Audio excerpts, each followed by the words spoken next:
Let's start up clean and open up FL Studio 20.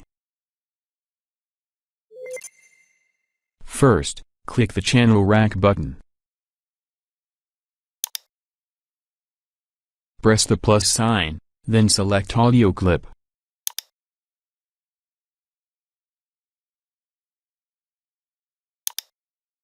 Click on audio clip, then click the folder icon and select your audio file.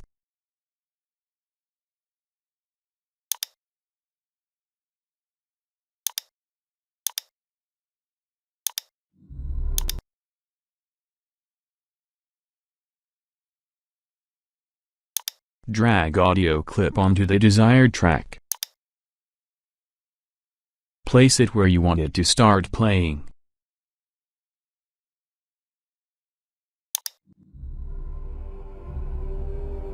All done. Please subscribe.